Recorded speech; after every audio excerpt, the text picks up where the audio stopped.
Buenas tardes a nuestras queridas y queridos amigos del Museo Numismático del Banco Central del Ecuador. Les damos la más cordial bienvenida a este espacio dedicado a la historia y la numismática. Les saluda Lorena Rosero, investigadora del museo, y en esta ocasión disfrutaremos de una charla que nos trasladará a la época prehispánica. Vamos a hacer un acercamiento a las formas de intercambio que tuvieron lugar en el pasado precolombino de Sudamérica durante el periodo de desarrollo regional hasta el Imperio Inca. La charla de hoy se titula El intercambio en Sudamérica desde el desarrollo regional al periodo de integración, una breve mirada al comercio y la subsistencia de la región antes de las monedas. Para ello contamos con la presencia de nuestra querida invitada, María Patricia Ordóñez. María Patricia es arqueóloga, ha trabajado en el Ecuador durante más de 12 años, tiene un doctorado en arqueología en la Universidad de Leiden de los Países Bajos, una maestría en arqueología y estudios de museos de la misma institución y una maestría en antropología forense y arqueología de la Universidad de Cranfield en el Reino Unido. Ha trabajado en arqueología y osteoarqueología en su Ecuador natal y como parte del equipo curatorial en el Museo Nacional del Ecuador y en el Museo de Arte Precolombino Casa del Alabado. Actualmente es directora de investigación e innovación en el Instituto Nacional de Patrimonio y su trabajo principal se centra en el análisis de los restos humanos momificados en los Andes y las intersecciones de la arqueología y los museos. Te agradezco mucho, María Patricia, por aceptar nuestra invitación. Y antes de darte la palabra, le pido al público que nos acompaña que todas sus inquietudes las pueden colocar en los comentarios que están aquí abajo del video, ya que al final de la intervención abriremos un espacio para conversar y responder las dudas. Muchísimas gracias por aceptar esta invitación, Pachi, y adelante. Muchas gracias, Lorena, por la invitación. Siempre es un gusto poder compartir con públicos diversos un poco sobre lo que hacemos los arqueólogos en el Ecuador, que creo a veces no es tan difundido. Y en este caso en específico, poder entrar a un tema tan complejo como es el de cómo se define lo que pasaba en el pasado con las economías, no solo de subsistencia, sino las economías regionales, ¿no es cierto? Entonces voy a compartirles mi presentación.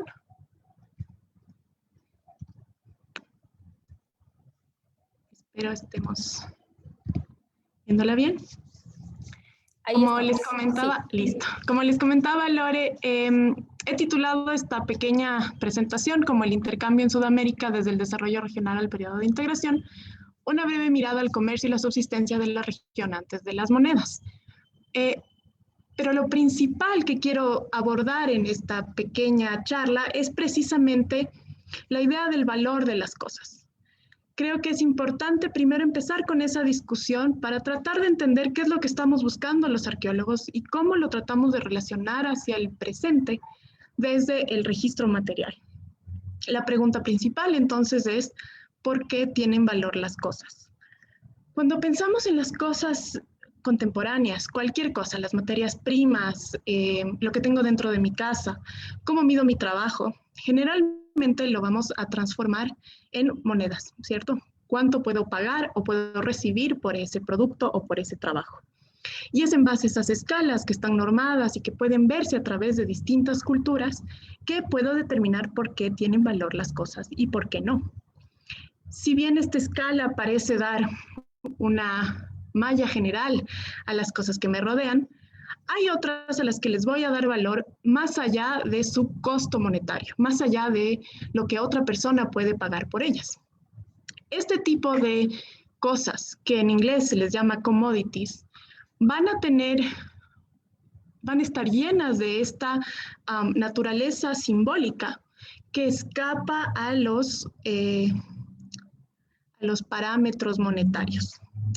Desde lo arqueológico, uno de nuestros principales retos es que precisamente este tipo de commodities no pueden ser medidas en el presente, porque lo que las hacía importantes, que puede ser personal o cultural, ha dejado de existir. Y lo que nos queda solamente es su reflejo material. Podemos pensar desde ya, para la discusión al final de la charla, cuáles son esas cosas que ustedes, por ejemplo, no cambiarían por ningún monto de dinero. Generalmente son cosas que tienen un valor afectivo importante, ¿no es cierto? la vida, por ejemplo, las cosas que nos han quedado como herencia de nuestra familia, el tiempo, ¿no es cierto? Hay cosas que tienen un valor que está más allá de su materialidad. Y es desde lo arqueológico que vamos a tratar de entender cómo estas cualidades, más allá de lo material, pueden reflejarse en el registro que nos queda. Precisamente pensando en eso, pensemos entonces en cómo todas las cosas del mundo contemporáneo y del mundo del pasado van a tener una escala de valor. Algo es más importante, más valioso que lo siguiente. Y entonces estas escalas de valor no son fijas, son escalas que van a cambiar tanto por la geografía, por la cultura, por el tiempo, y que van a tener que ser descifradas en su contexto. El contexto es lo más importante, lo principal para lo arqueológico. Tienen que ser descifradas en su contexto para poder ser entendidas en cuanto a escala de valor en sí mismo. Aquí pueden ver una foto. Este es un ajuar funerario encontrado en el Perú, en la costa norte. Como pueden ver, hay una serie de elementos, ¿no es cierto? Tenemos vasijas cerámicas que tienen unas representaciones felinas, aparentemente. Tenemos concha spondylus, tenemos pequeñas cuentas de turquesa, tenemos oro y tenemos además, por ejemplo, huesos animales. De todas estas cosas podemos crear una escala de valor de acuerdo a lo que nosotros pensamos es más valioso en el presente.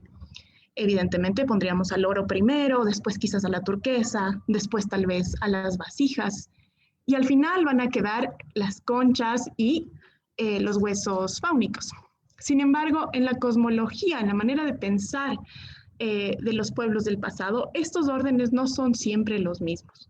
Nosotros les damos esa escala de valor porque ahora monetizamos cada una de estas cosas y pensamos qué puede ser intercambiable por ellas. Pero en el pasado, este tipo de ajuares puede haber tenido distintos niveles de valor. La concha spondylus, por ejemplo, tenía un valor muchísimo más alto que el oro, precisamente porque el oro no estaba medido de acuerdo, por ejemplo, a su gramaje o a su nivel internacional de intercambio. Las vasijas en sí mismos reflejan además no solo el material, la materia prima que es la arcilla, sino también la tecnología que implica transformar la arcilla en una vasija y qué es lo que estoy representando en esa vasija. Entonces, pensemos en el pasado como estos conjuntos de valores, de escalas de valores que van a ir cambiando con el tiempo y que tienen que ser medidos y entendidos a través de sus contextos. Esta charla, les decía, se centra desde el periodo de desarrollo regional hasta el periodo de integración y la llegada de los incas. ¿Por qué no voy un poco más atrás? Precisamente porque durante el periodo formativo, que es los primeros periodos de ocupación ya organizada, digamos, en el pasado ecuatoriano, si bien podemos tratar de descifrar poco a poco estas escalas de valor, el nivel de intercambio existente es mucho menor que en tiempos posteriores. Y entonces estas escalas van a ser mucho más difíciles de dilucidar. Ahora bien, eso no quiere decir que en el pasado en el pasado formativo no haya habido intercambio, sino de hecho que había muchísimo intercambio. Pero es un intercambio muy de materias primas. El Ecuador, la Amazonía ecuatoriana va a ser uno de los principales centros de domesticación agrícola. Y ahí vamos a tener, por ejemplo, las primeras domesticaciones de ají y de cacao. Ambos bienes que se van a seguir intercambiando a la llegada de los españoles, como estos bienes de lujo, escasos, que van a ser importantes dentro de la economía precolombina. En la costa ecuatoriana, en cambio, vamos a tener uno de los maíces más antiguos de Sudamérica, y ese maíz va a ir hacia los Andes y la Amazonía, asimismo intercambiándose por otros productos. Sin embargo, es después, en el desarrollo regional, es decir, a partir del 500 antes de Cristo hasta el 500 después de Cristo, que empezamos a ver realmente una intensificación en ese intercambio y una intensificación en las tecnologías que se intercambian también. ¿Cómo vamos nosotros los arqueólogos a tratar de descifrar estas cosas? Pues lo que más nos ayuda en realidad son los contextos funerarios. Aquí tenemos tres fotos. La primera, que está más a mi izquierda, son las tumbas del señor de Zipán. Y como pueden ver, ese tipo de ajuar está muy marcado por los bienes suntuarios, bienes de lujo, bienes que nos pueden hablar de estas escalas de valor, ¿no es cierto? Tanto por su simbología como por la cantidad que representan. Este tipo de tumbas nos va a ayudar, por ejemplo, a medir estas diferencias dentro de los grupos culturales, sobre todo en cuanto a poder adquisitivo, ¿no es cierto? Y ver también qué objetos están reflejados constantemente que pueden marcar estas escalas de valor. En el centro tenemos un sitio aquí en la ciudad de Quito, que son las tumbas de la Florida, que están hacia el Pichincha. Espero que alguno de ustedes la conozca, si no, les recomiendo mucho este museo, que son unas tumbas de pozo, también del desarrollo regional, que tienen muchísima importancia para reflejar el tipo de comercio que tenía la ciudad de Quito. En ella se encuentra, y lo vamos a ver después con más detalle, además de estos enterramientos con vasijas grandes que probablemente tenían maíz, chicha y otros tipos de alimentos, hay bastante uso de concha spondylus, es decir, hecha en cuentas para collares y para ponchos, que van a marcar entonces esta importancia del intercambio con las regiones como la costa. El poder hacer una diferencia entre, por ejemplo, los enterramientos tan elaborados del señor de Zipán, que son más o menos a la misma época, con lo que sucede en la Florida y con lo que tenemos en la última foto, que es en realidad un pequeño entierro en la costa del Ecuador, donde solamente tenemos un par de vasijas, nos permite ver estos tipos de escalas de valor. ¿Qué es lo más importante para mí? ¿Qué me voy a llevar a la otra vida? Está marcado precisamente por lo que es importante para mí en vida.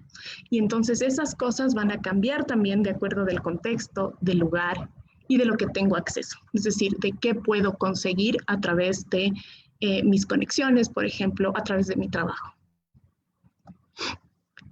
Y entonces, ¿qué sabemos realmente de las escalas del valor en el pasado? Para el caso de los Andes, una de las primeras pistas, y quizás la más importante, viene de parte de un antropólogo muy conocido que se llama John Murray.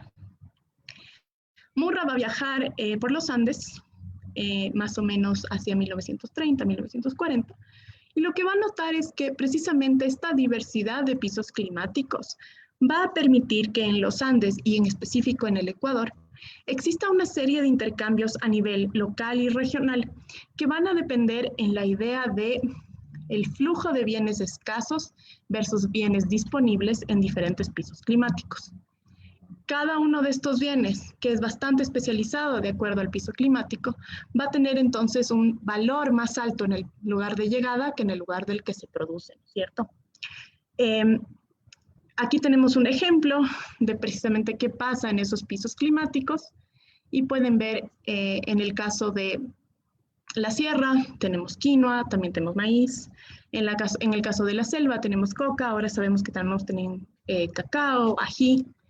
Para el altiplano, que es un intermedio entre la sierra alta y la región selvática, vamos a tener llamas y alpacas.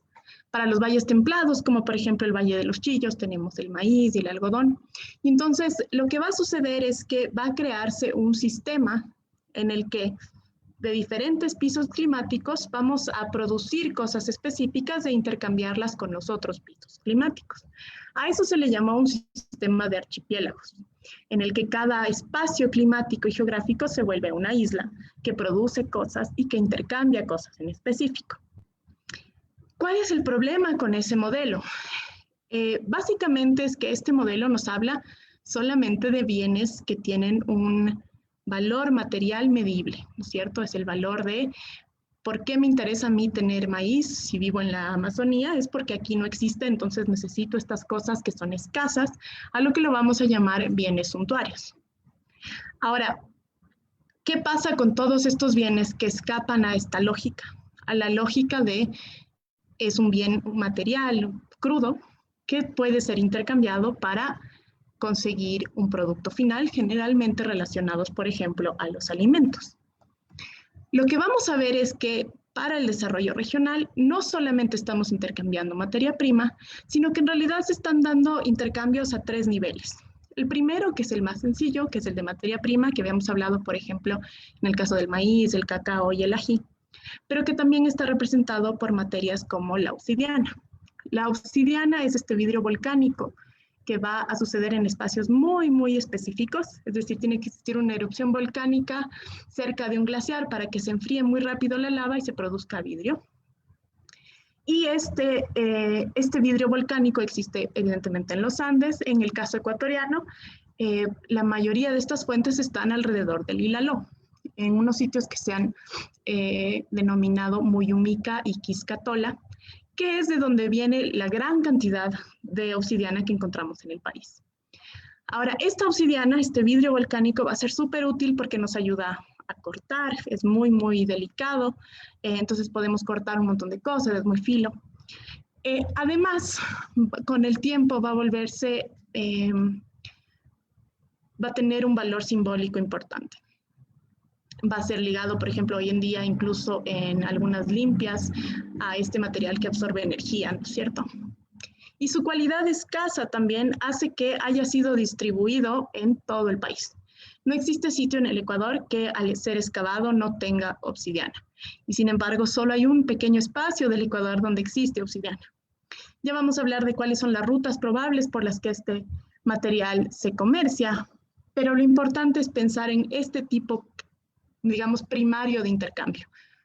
Yo vivo cerca de un espacio donde puedo conseguir el material, o voy a hacer un emplazamiento temporal cerca del espacio donde puedo conseguir el material, y desde ahí lo voy a intercambiar con otras zonas donde este material es escaso. No necesariamente lo voy a hacer solo yo, puede ser un intercambio de mano en mano o un intercambio a manera de postas, pero se está intercambiando únicamente el material. Lo que se haga con ese material, la manera de talle, las formas, el uso mismo del material, depende del lugar al que llega. El segundo tipo de intercambio que vemos en el mundo precolombino es uno muy interesante, que es el de las tecnologías. En el caso del Ecuador tenemos algunas tecnologías que hemos compartido con el resto de América. Una es, por ejemplo, el trabajo metalúrgico, desde la tolita, que se va, estas fundiciones y el trabajo, por ejemplo, con el platino, van a luego a tratar de comunicarse a diferentes partes de los Andes, incluso hasta Mesoamérica. Los moldes, asimismo, con la cultura chorrera. Y la más interesante para mí, precisamente por su difusión, son las botellas silbato. Las botellas silbato son estas vasijas que, además de portar líquidos, van a producir sonidos.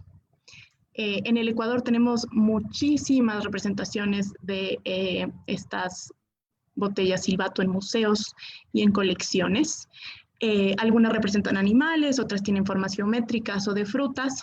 Y lo interesante es que cuando las mueves, el agua que está al interior va a producir un sonido, a veces ligado al animal que está representado. Estas botellas son comunes en el Ecuador con la cultura chorrera, más o menos desde el 1300 hasta el 100 a.C. Lo que vamos a ver es que desde el momento en que Chorrera crea esta tecnología de producir sonido a través de la arcilla, empieza a difuminarse primero en Sudamérica y luego llega hasta Mesoamérica. En Sudamérica vamos a ver botellas silbato en todo el Perú. Hay muchos lindos ejemplos en la cultura nazca, por ejemplo, incluso hacia Chile. Y hacia el norte, en Colombia, en Panamá y en Guatemala, que es algo muy interesante. La última que pueden ver aquí, la segunda vasija que está abajo del periodo clásico temprano, es precisamente guatemalteca, es una vasija del Popol Vuh. Y lo que van a ver ahí es que la tecnología se adapta, ¿no es cierto?, al contexto del que viene. En este caso es una botella, vasija silbato, que además sirve para tomar chocolate. Y lo que pueden ver, ese piquito que sale detrás de la vasija, se le llama espumadera, es para soplar y crear un poquito de espuma, que era lo que les interesaba en la bebida de chocolate a los mayas. Entonces podemos ver cómo la tecnología también se intercambia a grandes distancias y tiene probablemente mucho valor ese intercambio tecnológico. Y finalmente el tercer tipo de intercambio es el intercambio simbólico. Uno de los ejemplos más importantes para mí van a ser las plumas. Las plumas como material son muy difíciles, ¿no es cierto? Son difíciles de mantener, son difíciles de trabajar y son extremadamente escasas. Las plumas realmente vistosas vienen de lugares geográficos bien limitados. puede ser de aves de la selva amazónica, que es la mayoría, ¿no? Guacamayas, papagayos, loros, o puede ser del bosque seco de la zona costera. Ambos son bienes muy escasos y dependen, obviamente, de un comercio intenso entre la Amazonía, la sierra y la costa. Las plumas, entonces, se vuelven uno de estos bienes que es importante y es interesante, no por su material en sí mismo, ni por la tecnología que representa, sino por su escasez. Y se les da entonces un rol simbólico. Acá arriba vemos un poncho hecho de plumas de guacamaya de la cultura nazca. Y abajo vemos 3 figurinas que eran dedicatorias a las capacochas, que son las momias de hielo, sacrificios humanos incas, que siempre acompañaban con estos grandes tejidos.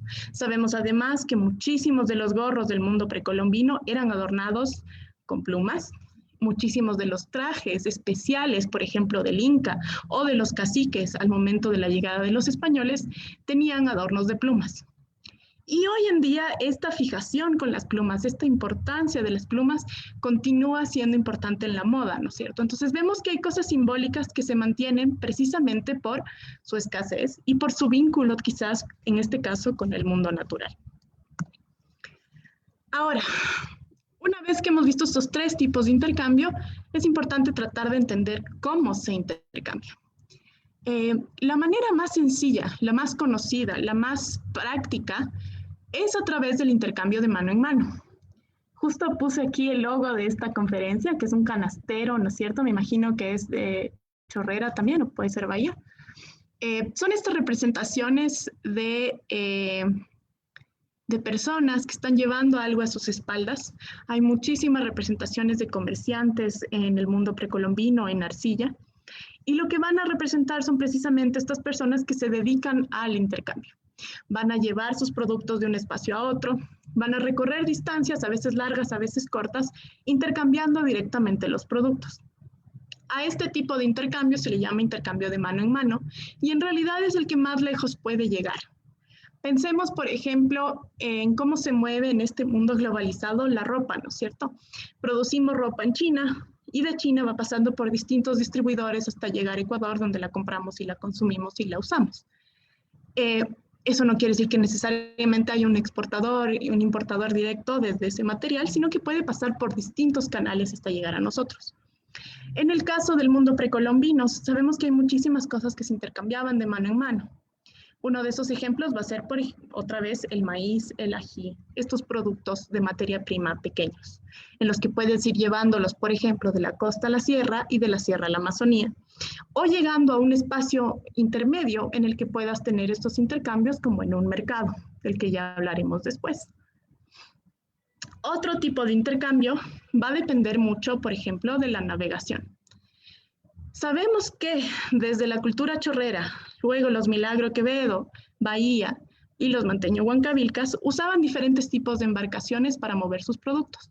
En la Amazonía sabemos que las vías fluviales son fundamentales para no solamente intercambiar productos, sino también intercambiar tecnologías, historia oral, etc. Entonces, otro de los tipos de intercambio va a ser precisamente la navegación. Algo muy interesante de la navegación es que nos va a permitir llegar a espacios donde no hay conexiones directas por tierra. Sabemos que vivir en los Andes nos va a dificultar muchas veces cruzar ciertas cordilleras y porque hay distancias muy, muy extensas. En el caso de la navegación, precisamente para Manteño Huancavilca, que está ubicado en la zona del Guayas hacia Manabí, lo más importante va a ser el uso de la balsa. La balsa que está hecha precisamente de palos de balsa y que está registrada incluso por los primeros cronistas como uno de estos medios de transporte de productos para el intercambio fundamentales en el Ecuador y en la Sudamérica precolombina. Este tipo de intercambio ya no es de mano en mano, digamos, sino que es un intercambio mucho más directo y que puede darse a mediana o larga escala. En el caso de la balsa manteña, sabemos a ciencia cierta que llegó a todo el Perú, incluyendo incluso Nazca, y lo que se intercambiaba principalmente eran cosas como concha espondylus, como cacao, Ahora, hay teorías que dicen que la balsa llegó hasta Mesoamérica, sin embargo, es más probable que esas rutas se las haya hecho después de llegar hacia Panamá y el resto sea un comercio de mano en mano. Entendamos que siempre se pueden complementar este tipo de comercios. Y la tercera, que va a ser fundamental incluso hoy en día, es a través de caminos.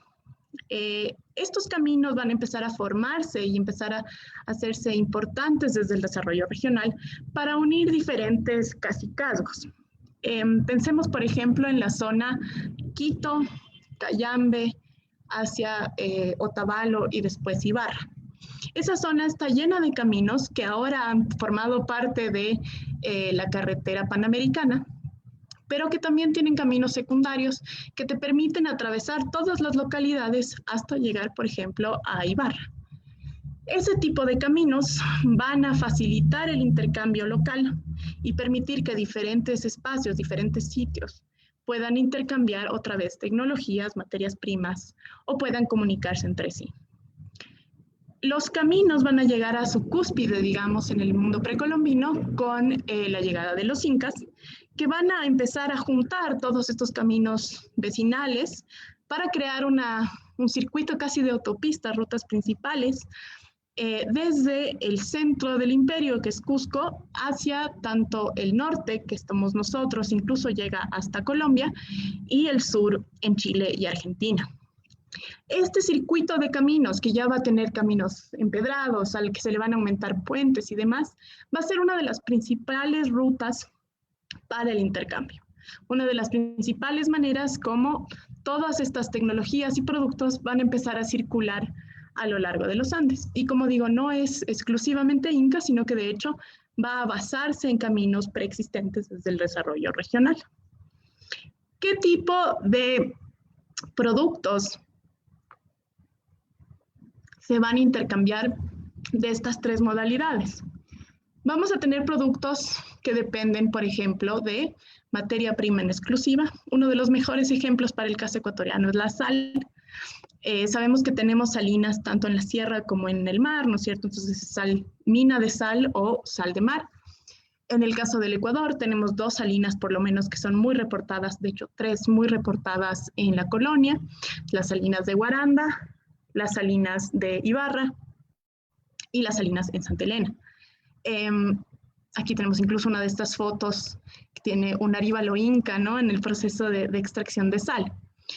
Hoy en día no pensamos en la sal como un bien de valor, ¿no es cierto? Es tan fácil conseguirla que no pensamos en las dificultades del pasado para conseguir sal, que las convierten de hecho en uno de los pocos condimentos que hay en el pasado. La sal y el ají son de los pocos condimentos que existen en Sudamérica. Y segundo, que esta escasez precisamente la va a ser uno de los bienes más codiciados y comerciados en el pasado. La sal puede ser intercambiada por muchísimas cosas. La sal va a convertirse en este bien escaso, suntuario, que va a permitir a las culturas, a las etnias que están cerca de estas minas, conseguir muchísimos más productos en intercambio. Se van a volver etnias mucho más poderosas, más fuertes, con más extensión, precisamente por tener el control de estas fuentes de materia prima. Sin embargo, la sal es uno de estos bienes que se intercambia de mano en mano, que se va a intercambiar a niveles regionales, zonales, regionales, y que tal vez después llegue a una mediana distancia. ¿Por qué no es un comercio a larga distancia? Porque hay sal en casi todos los países del mundo. Entonces hay distintas regiones que producen sal, pero en el mundo precolombino era difícil conseguirla por las distancias. Entonces pensemos que un rango de distancia que alguien está dispuesto a caminar en el pasado para conseguir sal va a ser entre 15 y 20 kilómetros solamente para llegar al punto donde se está intercambiando sal. Esto se ha medido por algunos estudios y sé que un buen colega mío, Fernando Flores, está haciendo su tesis doctoral al respecto también. Es decir, es un comercio que se hace a nivel regional, que es muy escaso el bien y que puede marcar realmente la diferencia entre distintos grupos culturales. Pensemos en la sal y el ají como estos dos tipos de producto que son suntuarios, pero a la vez son materias primas importantes. Otro ejemplo, precisamente para hablar de tecnologías, va a ser la arcilla. La manera como nos hemos empezado a relacionar los arqueólogos con la arcilla ha cambiado radicalmente en los últimos 10 años. Y es que antes tomábamos solamente la forma de las vasijas o cómo se veía algo para representar a la cultura de la que venía. Hoy en día, gracias a estudios como el de Gabriel Ramón Joffre en Lima y hacia la zona norte de los Andes peruanos, sabemos que no solo se intercambia bienes de materia prima, por ejemplo, sino que la arcilla también se intercambia como tierra, como bloque producido, pero sobre todo se intercambia el conocimiento de trabajarla. En este caso, Gabriel Ramón ha hablado y ha acuñado el término de alfareros golondrinos, y son personas que viajan en regiones bastante extensas trabajando la cerámica. Entonces vas a llegar a un lugar en específico con tu arcilla ya preparada y te van a pedir distintas vasijas con distintas decoraciones y tú las vas a hacer, pero la tecnología que utilizas es bastante propia. Y entonces podemos ver cómo podemos marcar, incluso hoy en día en casos etnográficos, cómo el conocimiento para trabajar, para quemar y para modelar la arcilla va a ser uno de estos bienes intercambiados muy preciados en diferentes comunidades. En el pasado probablemente sucedía lo mismo. Pensemos en las tradiciones Cosanga Panzaleo del Ecuador, ¿no es cierto? Es esta arcilla que se hace se mezcla con arena de los ríos amazónicos, pero que se encuentra hasta Chimborazo y que es intercambiada constantemente. Podemos pensar también ahí entonces en un intercambio no solo de materia prima, sino también de alguien que está viajando y fabricando estas ollas en diferentes espacios. Y finalmente, uno de los más importantes tal vez, la concha Spondylus. Ahora, la concha Spondylus va a ser uno de estos bienes que va a mezclar los tres tipos de intercambio, ¿no es cierto? Se intercambia como materia prima, es decir, la bivalva en sí misma se va a intercambiar y se va a encontrar en el registro arqueológico enterrada completa, por ejemplo, en las bases de las casas o como ofrenda funeraria. Pero va además a tener un altísimo valor simbólico. Este valor simbólico está ligado, sobre todo desde el desarrollo regional en adelante, con este estrecho vínculo que tiene la concha Spondylus con el fenómeno del niño. La Spondylus va a vivir en zonas muy específicas del Pacífico, generalmente en las costas ecuatorianas, un poquito hacia el norte de Perú y en un espacio muy pequeño mesoamericano. Y lo que va a pasar con el Spondylus es que reacciona muchísimo a los cambios de temperatura que hay en el mar. Y entonces cuando esta corriente fría de Humboldt cambia la temperatura, que luego va a dar lugar al fenómeno del niño, muchos Spondylus van a dar a las costas, a las playas, porque van a morirse. Y entonces desde el desarrollo regional lo que vamos a ver es que muchísimos de estos cultos, de estas ofrendas ligadas con periodos ya sea de mucha lluvia o de mucha sequía, están ligados a la concha Spondylus. Y entonces ahí la bivalva completa es lo más interesante. Con el tiempo, este vínculo simbólico del Spondylus va a transformarse en algo muchísimo más importante, ¿no? Para la llegada de los incas, por ejemplo, la Spondylus se comercia a gran escala a través de los manteños Huancavilca en el Ecuador, y lo que se va a comerciar sobre todo son las cuentas, algo que se llama luego el muyu, que nosotros le decimos muyos, ¿no es cierto? Son este tipo de cuentas distintas de Spondylus que van a intercambiarse para decoración, para ofrendas. Y hay incluso una anécdota importante que habla de que el Inca, una de sus alimentos favoritos es la Spondylus. Y uno creería, bueno, se come la concha Spondylus como nosotros nos comíamos la concha Spondylus hasta hace unos años. Pero en realidad a lo que se refiere es que al Inca tienes que darle como ofrenda muyu, es decir, estas cuentas de Spondylus que él dice es su alimento sagrado. Y en realidad lo que hace con eso es probablemente ofrendarlo al sol o guardarlo, etc. Entonces lo más cercano que tenemos realmente a este oro de hoy en día, a este objeto hiperpreciado con un valor simbólico gigantesco, va a ser la concha Spondylus. Y precisamente el rol del Ecuador es súper interesante en ese intercambio con los manteño Huancavilca, pero además con los sitios de manufactura. La fotografía del medio, como pueden ver, es una serie de cuentas de Spondylus que se descubrieron en el sitio de Japotó, en Manabí Central, por un proyecto conjunto entre España y Francia. que se llevó a cabo en el año 2010, 2012 por ahí, en el Ecuador, dirigido por la arqueóloga Mercedes Guinea. Y lo que vamos a encontrar son talleres, grandes talleres dedicados solamente a la producción de cuentas, de mullo, que luego serían intercambiados a través probablemente de estas balsas con diferentes espacios. Uno de esos espacios de intercambio va a ser precisamente Quito, la Florida. Y ahí es donde vamos a ver todas estas cuentas, estos distintos tamaños, distintas formas de tallar la cuenta, diferentes partes de la concha, porque no solamente es la parte con color.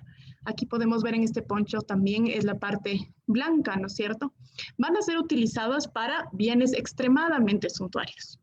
Entonces, si pensamos en estas escalas de valor, la concha Spondylus va a tener uno de los valores más altos desde el formativo hasta la llegada de los españoles. El último ejemplo, y que tal vez es uno en los que pensaban seguramente iba a conversar, son las hachas moneda. Ahora, ¿qué son las hachas moneda? Son estas formas que les decimos hachas hechas a base de cobre y bronce, que son muy finamente martilladas, es decir, son bastante delgadas, que son más o menos homogéneas y que han sido discutidas como una de estas formas primeras de moneda en el mundo en el mundo hispano precolombino antes de la llegada de los españoles.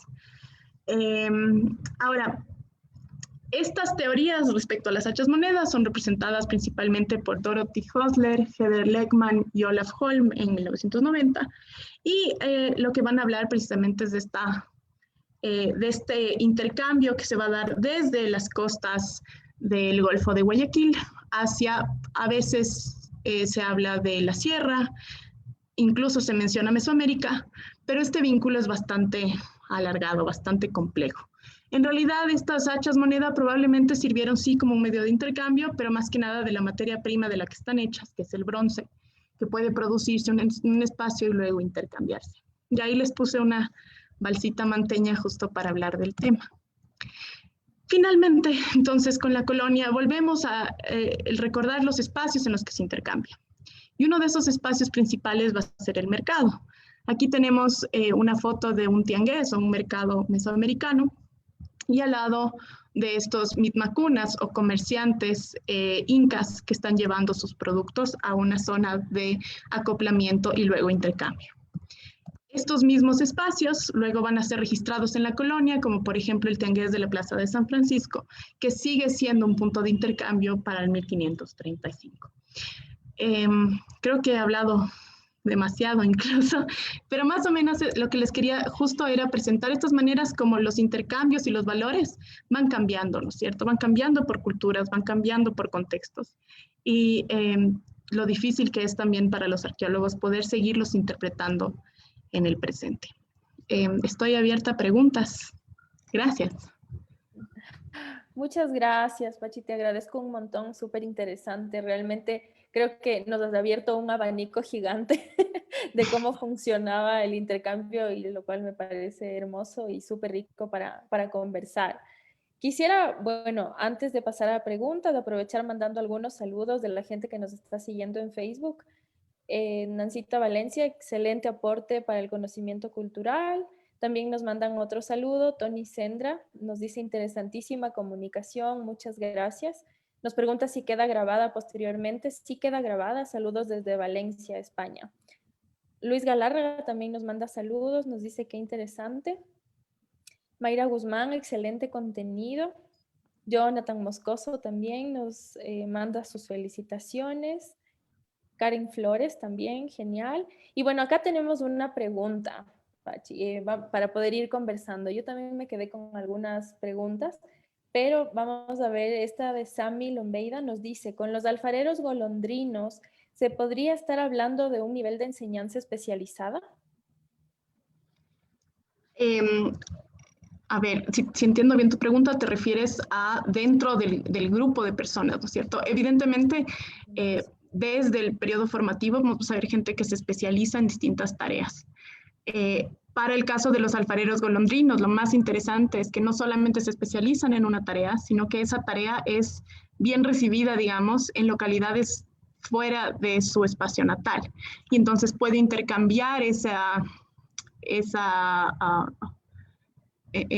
técnica, esto que aprendí a través de mi familia, por ejemplo, en mi comunidad, con espacios lejanos. Y lo interesante ahí es que hoy en día sabemos ese tipo de maneras de trabajar la cerámica puede irse rastreando como pistas a través de distintos espacios.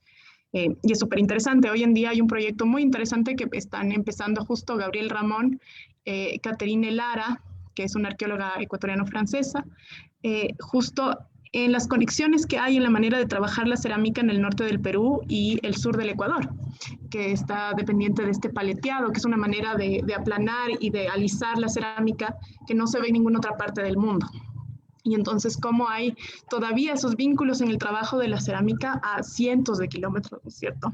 Que es súper interesante. Claro, es como un intercambio de la tecnología, ¿no? Finalmente, del conocimiento, del saber. Claro. Así es.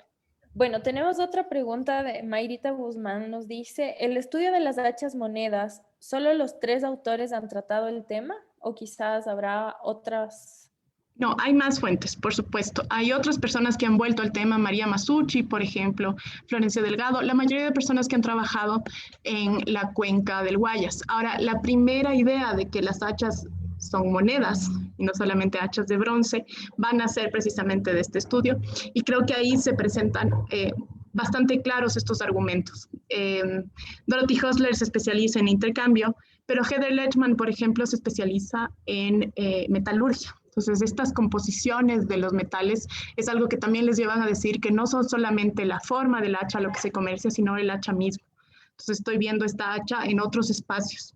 Ahora, el problema es que si bien en esa época se veían estas hachas en un par de sitios y parecía que había este comercio de estas hachas, hoy en día nos damos cuenta que están bastante restringidas a la cuenca del Guayas y que no son tan intercambiadas con otras zonas, lo que un poco debatiría el hecho de que sea una moneda regional.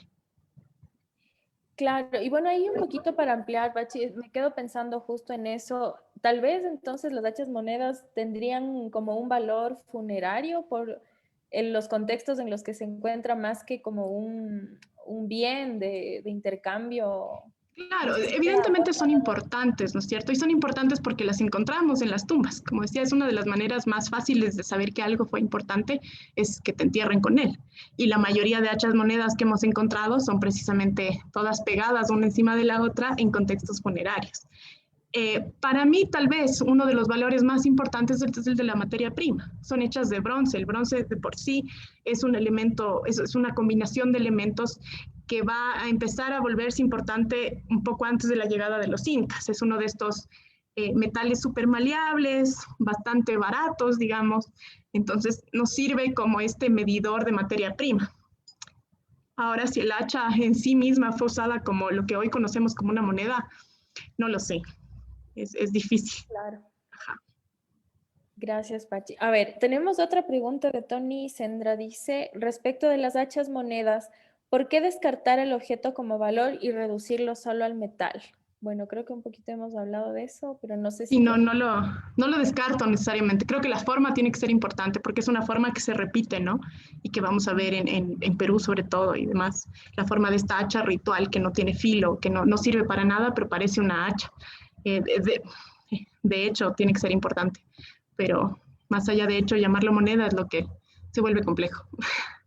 Claro, claro. O sea, digamos, y también el concepto moneda, ¿no? No sé si es que pueda ser un concepto anacrónico, o sea, un concepto sincrónico, perdón, sino más bien exactamente un poco anacrónico hablar de una moneda en el mundo precolombino cuando quizás no existía, digamos, la idea de este valor monetario, ¿no? Claro, el valor intrínseco de una moneda es no solamente el material del que está hecho, sino que yo reconozco que eso me sirve para cambiar otras cosas. Claro. Y el problema con el mundo precolombino es que no es una única unidad que funciona bajo las mismas reglas. Y entonces lo que a ti te parece valioso, a mí no me parece valioso. Entonces es probable que esas hachas monedas sean valiosas dentro del contexto manteño, Huancavilca y Milagro Quevedo, pero no sean valiosas en la Amazonía. Y entonces, ¿cómo las usas como moneda? ¿No? Claro, claro, así es. Bueno, nos mandan también más saludos. Rubén Ullauri desde San Borondón. Sami Lombeda nos tiene otra pregunta. Dice, ¿la diversidad de tamaños de las hachas monedas tiene algún significado? No sé.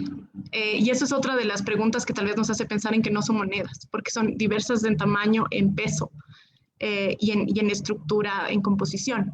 Si estuviéramos hablando de monedas de la manera que pensamos la moneda, tiene que tener cierto estándar para que pueda servir como medio de intercambio, ¿no? Y en este caso, no. Claro, o eran distintas denominaciones. Bueno, eso da un poco más a duda. O Sí, sea, es sería, difícil. sí, Una es difícil. mini, una grandota, una más ancha y Claro. tales, y tampoco hay tanta diversidad, pero no son uniformes tampoco. Entonces, Claro.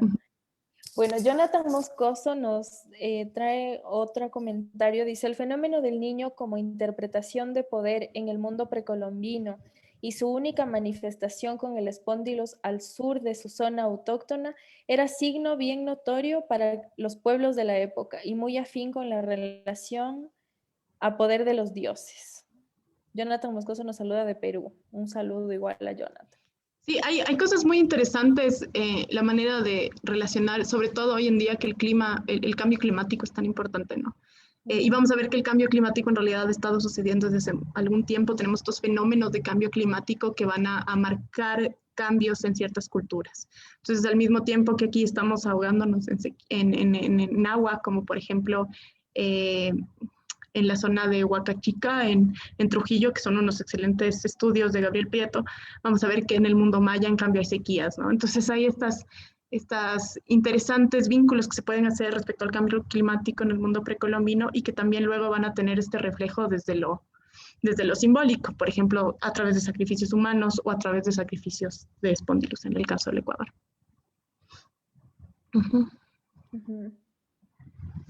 Tenemos otra pregunta. Juan Somarán Albites nos dice, en la cultura Sicán, en Lambayeque, Perú, también se han encontrado las hachas moneda. ¿A qué se debe esta coincidencia? ¿A que sea un objeto simbólico o monetario tanto en Perú y Ecuador? Creo que al sur de No, Colombia también hay, ¿no? sur de Hallazgos. Colombia, Mesoamérica y evidentemente el norte de Perú. Acordémonos que no existen estas fronteras en el pasado, ¿no es cierto? Entonces, el norte de Perú hasta la zona mochica es extremadamente importante para lo que pasa en el Ecuador. Las zonas, por ejemplo, toda la zona de Arenillas, Machala, es súper influenciada por lo que está pasando en el norte del Perú. Y lo que hemos visto es que en la Amazonía también es un solo corredor, para el caso de Mayo Chinchipe, ¿no? Y entonces, evidentemente pueden haber tenido los mismos símbolos. Ahora, yo lo que discuto nada más es el pensarlo como una moneda. De hecho, son objetos simbólicos importantes, se encuentran en entierros, se intercambian. El pensarlo como una moneda es lo que a mí me causa problemas. Claro, claro, o sea, digamos, también hay que pensar en esto, ¿no? Que no, los estados-nación para nada, o sea, las fronteras nacionales no estaban. Entonces, claro, es interesante igual, o sea, este hallazgo en la costa, ¿no? Porque creo que en la sierra no necesariamente están, o no ha habido hallazgos en la sierra. Entonces, Exactamente. es un punto interesante también, ¿no? Sí, y probablemente se intercambiaban, están dentro de estas crónicas de Benzoni, sobre todo sobre el intercambio, ¿no es cierto? Entonces, en la balsa manteña, una de las cosas que se registra son las hachas de cobre. De ahí que se hayan, de ahí que se hayan usado como moneda es otra discusión. Claro. Bueno, no sé si nuestro público que nos está viendo tiene más preguntas, pero mientras se animan, creo que por el momento no me registran. Yo tengo una pregunta, una duda, y es que bueno, en el museo mismo y en otros espacios, yo he visto muchas representaciones en la cerámica de los personajes que hacen el intercambio, ¿no? Bueno, están los canasteros. Hay figurines Hamacoake que también tenemos nosotros en el museo que tienen representaciones de carga. Hay un Hamacoake que es muy lindo, que tiene unas piñas, sosteniendo unas piñas y un tocado de aves. Entonces, un poco yo he leído sobre esto y claro, hay varias... se podría decir que hay como varios tipos de comerciantes, o sea, esa era como mi pregunta. ¿En realidad existirán varios tipos de personajes, digamos, o de personas que se dediquen a hacer el comercio, o como diferentes niveles sociales, por llamarlo de algún modo? Porque claro, en estos tocados Me parece que Pablo Quelal hablaba sobre que eran músicos también, o que eran transmisores de saberes o transmisores de poderes chamánicos. Entonces, estas representaciones varían también en la cerámica, ¿no? Sí, totalmente. A ver, yo no dudo que haya existido diferentes niveles de comerciante, porque no es lo mismo ser el que camina a 50 kilómetros que ser el man que tiene la tienda, básicamente, el que es el espacio donde se intercambia. Y creo que esas desigualdades siempre van a existir, ¿no? Y que se ven reflejadas, por ejemplo, para ya la llegada de los españoles que están documentados con el caso de los Mindalaes, que son precisamente estas personas que van a fungir de intermediarios entre la Amazonía, la costa y la sierra, por ejemplo, que muchas veces se van a mencionar en conjunto, por ejemplo, con los Áchilas contemporáneos. Pero que son personas que están viajando de lugares diferentes, estos yumbos, ¿no? Que están viajando entre diferentes espacios para intercambiar cosas en específico y que su subsistencia depende del intercambio. Es decir, la manera como ellos generan recursos es a través del intercambio. Eso debe ser una especialización distinta a si yo como María Patricia Ordóñez agarro mi canasto, me voy a visitar a alguien en la región más cercana y ahí hago mi intercambio. Pero la manera como podemos medir estos intercambios es muy difícil. Tal vez en el periodo de integración y a la llegada de los españoles tenemos estas rutas ya, estas rutas bien establecidas de intercambio que precisamente nos permiten tratar de seguir el rastro de algunos productos, como va a ser el caso de las plumas, ¿no es cierto? Como va a ser el caso de la hoja de coca, por ejemplo, desde Primampiro hacia Quito y tales, pero algo más allá, tratar de recrear estas redes y de recrear estas escalas de comercio es difícil. Creo que el hecho de que se represente comerciantes habla de su rol importante en la sociedad. Ahora, hay muchas de estas figurinas que representan a las personas usando los bienes suntuarios. Eso no quiere decir que esas personas las hayan comerciado, pero que se benefician de su comercio, ¿no? Entonces también ahí hay otras categorías de representación que son súper importantes, pero que son muy difíciles de leer porque todas esas escalas de valor ya no existen. Claro, claro, sí, bueno, en ese sentido es súper interesante lo que mencionas, ¿no? Y eso creo que es lo que se ve también en la cerámica, o sea, de cierta manera estas representaciones de los distintos estamentos o distintas personas o roles también está un poco ahí, ¿no? Sí, bueno, creo que tenemos otra pregunta más de Diana Silva Fernández. Nos dice, entonces, si la denominación de hacha moneda, volvemos a las hachas monedas, es ambigua, ¿por qué se sigue usando ese concepto y quién es el primero en utilizarlo para este tipo de objeto? Para mí sería más un objeto simbólico por el contexto en las que fueron halladas en su mayoría. Sigue usando por costumbre. Hay muchísimas cosas que los arqueólogos seguimos usando por costumbre y me encanta a veces también hacerle acuerdo a la gente que los arqueólogos somos mentirosos profesionales a veces porque tenemos que tratar de inventarnos el contexto del pasado que ya no es fácil de interpretar, ¿no es cierto? Entonces a veces hay esa broma, ¿no? Si no sabes para qué sirve y para qué se usó, le dices simbólico, pero la verdad es que hay muchísimas cosas de las que hay que tener cierta distancia y saber que los nombres que les ponemos son nombres que salieron al momento de descubrirse. Uno de esos ejemplos clásicos, bueno, aparte de las hachas monedas, son las pinzas depilatorias. No sé si conocen de las pinzas de cobre. En realidad no tienen nada que ver con depilación. No hay registros de que tengan nada que ver con depilación. ¿Cómo mides que algo servía para la depilación en el pasado? Si no tenemos, bueno, pero sobre todo se han encontrado en ropa. Son sostenedores de ropa, son pinzas de ropa. Y entonces, ¿por qué le seguimos diciendo pinzas depilatorias? Porque es la manera como clasificamos a la cosa. ¿Por qué le decimos todavía hacha moneda? Porque así empezamos a decirle y precisamente las primeras personas que les dijeron así fueron Olaf Holm, Dorothy Hodler y Hedda Leckmann. Claro, creo que eso, bueno, es tarea también de ir deconstruyendo estas cosas con los hallazgos, con la investigación arqueológica. Y, claro, es que las tipologías son difíciles, ¿no? Un ejercicio que suelo hacer con mis alumnos en la universidad es, dime qué es una silla. ¿Qué hace para ti la tipología de una silla? Entonces ahí te vas a topar con las 1000 cosas que pueden ser unas sillas, porque tener 4 patas y que sirva para sentarse se aplica a muchísimas cosas, ¿no es cierto? Entonces las tipologías arqueológicas se construyen de la misma manera. cómo digo que algo es algo. Y entonces tal vez para eso nos sirven esos nombres que todavía no deconstruimos, como dices tú, o que seguimos usando hoy. Pero que siempre tenemos que, si nos suena raro, dudemos. Eso es lo más importante. Claro, sí. Bueno, Bachi, tenemos una pregunta de Juan Somarán Alvites, es otra pregunta, dice, ¿podría profundizar sobre posibles rutas comerciales entre las sociedades precolombinas? Yo creo que con esta podemos ir cerrando. Eso es interesantísimo para mí. La mayoría de rutas precolombinas son las rutas que utilizamos hoy. La Panamericana, por ejemplo, se bajó muchos trazados del Capacñán.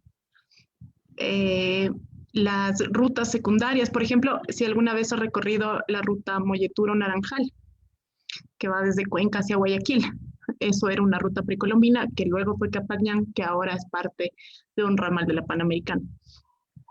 Alrededor de Quito tenemos muchísimos caminos similares. El bendito Camino de Orellana, por ejemplo, es uno de esos. La bajada al Valle de los Chillos por Conocoto es uno de esos. La salida de Quito a través de Carapungo es otra. La salida de Quito por el sur es otro, ¿no es cierto? Entonces tienes muchísimos caminos que se usan todavía hoy y que se usaron en la colonia y que se usaron a través de los incas. Entonces, en realidad, las rutas de comercio son las mismas que utilizamos hoy, dando vueltas a montañas, atravesando montañas, muchas siguen en uso. Y lo que te hablan más es que a partir del desarrollo regional y sobre todo en el periodo de integración vas a ver ya estas conectividades que van a facilitar el intercambio. Hay otra que me parece súper interesante, que es la de San Lorenzo Lita, que es desde Ibarra hasta San Lorenzo. Esa también es una ruta, por ejemplo, precolombina, ese tipo de cosas, que luego se van a volver carreteras, ¿no? Y es interesante también ver cómo estas rutas de comercio no pierden su valor, digamos así. Uh-huh. Claro, son espacios históricos que se van manteniendo, ¿no? Y adquiriendo también distintos significados finalmente y usos. Es súper interesante eso. Sí. Aquí nos siguen llegando saludos. Diana Silvia Fernández nos dice que gracias por la respuesta a su pregunta. Jonathan Moscoso nos hace un comentario, dice, ¿las hachas monedas aún no se les han hecho estudios de peso o tamaños? Bueno, Roberto Chacipanta Palacios nos dice en Quito, Guápulo, que es la ruta, bueno, que ya mencionaste también. Sí, la ruta del Camino de Orellana, ¿no? Por eso parte de la ruta. Y sí, es además hacia la quebrada del Machángara se junta Culuncos y otras cosas coloniales que son súper interesantes para pensar el comercio hacia Cumbayano y después hacia la Amazonía. ¿Han sido estudiadas esas rutas, Pachi? ¿Estas sobre todo? A ver, estas específicas, hubo un proyecto liderado por Victoria Domínguez en un barrio que se llama Perla Quiteña, que registra precisamente esos caminos. Victoria Domínguez y Marco Vargas. Pero además deben estar en algunas de las prospecciones que se hicieron del Distrito Metropolitano, que están reflejados en algunas publicaciones del Instituto Metropolitano de Patrimonio, que creo que vale la pena revisar también si es que les interesan esos temas. Sí, súper interesante. A ver, tenemos acá otra pregunta. Dice Andrés Ramírez, en el caso mesoamericano, la utilización del cacao y sus semillas como medio de intercambio se utilizó incluso hasta tiempo avanzado en la colonia. En el caso de nuestro territorio, ¿hay alguna evidencia de utilización del cacao en este aspecto? Muchas gracias. A ver, sabemos que el cacao, uno, se domestica en la Amazonía, dos, que probablemente se intercambia y se consume en la sierra y en la costa, pero no tenemos la evidencia física de la semilla de cacao como medio de intercambio. Creo que en eso es súper interesante Mesoamérica porque además va a tomar un producto externo, no domesticado en la zona y volverlo algo tan importante, ¿no? La bebida esta del chocolate se vuelve algo fundamental. Y a mí una de las cosas que más me emociona, yo sé muy poco de arqueología mesoamericana, lo admito, soy andianista, pero una de las cosas que me emociona mucho es, por ejemplo, ir a Guatemala y encontrarte no solo con la tecnología de la botella silbato, sino que además es la tecnología de la botella silbato adaptada para el uso del chocolate, que también son dos cosas ecuatorianas en un producto que nada tiene que ver con los fines, digamos, iniciales de las dos cosas, ¿no es cierto? Y que allá ni siquiera se les ocurre que pudo haber venido del Ecuador. Entonces son esas cosas del intercambio que son tan interesantes, ¿no? que cambian totalmente de acuerdo al contexto donde estés, pero que te muestran este vínculo de las personas del pasado que me parece súper chévere. Claro, sí, es súper interesante realmente, ¿no? O sea, si te pones a pensar, claro, hay intercambios tan largos, tan a larga distancia también que rastreando los orígenes un poco de las materias primas o de los, no sé, de las tecnologías, de los saberes, es increíble realmente cómo pudieron haber llegado hasta tan lejos, ¿no? O sea, al contrario de lo que Y a podemos. través del tiempo. Piensa en estas botellas de silbato, bueno, hacia Perú pues, es súper rápido, pero empiezan aquí a construirse en el 1300 hasta más o menos el 100 antes de Cristo. Y en Mesoamérica empiezan a aparecer en el 200 después de Cristo. Son 300 años que esta tecnología estuvo ahí rebotando hasta que a alguien se le pegó y empezamos a Claro, hacer estas cosas. Pues también es súper interesante eso, ¿no? Cómo vuelven, cómo las cosas aparecen de nuevo en otro lugar y tales. Me parece genial. sí, sí, sí, realmente es apasionante, ¿no? Hablar de estas posibilidades, ¿no? Del tiempo y del espacio en el pasado. Sí, Tenemos otro sí. saludo de Álvaro Rodríguez, nos saluda desde Zacualpan, México. Un saludo, igual que lindo que nos vean desde México. Qué chévere. Bueno, creo que, Pachi, hemos terminado con las preguntas de la gente que nos está viendo en el Facebook. Me ha parecido súper linda la charla, la gente ha hecho preguntas súper interesantes, les agradezco un montón. A ti, Pachi, también. No sé si es que tienes algún otro comentario o algo más para cerrar. Estamos, creo No, más que bien gracias por el espacio. Ojalá les haya contado algo interesante, algo nuevo. Si quieren saber más, bueno, les recomiendo sobre todo este libro de Gabriel Ramón, que está disponible online, si es que no me equivoco. Si quieren ir hacia el pasado, un poco de Dorothy Hustler, y traten eso. Si les interesan estas cosas, hay muchísimo material disponible en línea. Entonces, dense un paseo por el pasado. sí, bueno, muchísimas gracias, Pachi. Realmente ha sido súper enriquecedora la charla, una linda conversación. Muchas gracias por las recomendaciones y esperamos que pronto igual estemos compartiendo otra vez en el museo. Y nada, te mando un abrazote, les mando un abrazo a todos los que nos están viendo. Solamente para cerrar, recordarles que aquí siempre en la página de Facebook estamos mes a mes ofreciendo contenido numismático, talleres educativos virtuales y para cualquier consulta o contacto directo con el Museo Numismático pueden escribirnos a esta página o al correo electrónico museo@bce.es. Bueno, muchísimas gracias a todos, a todas y ya nos estamos mirando. Un abrazo.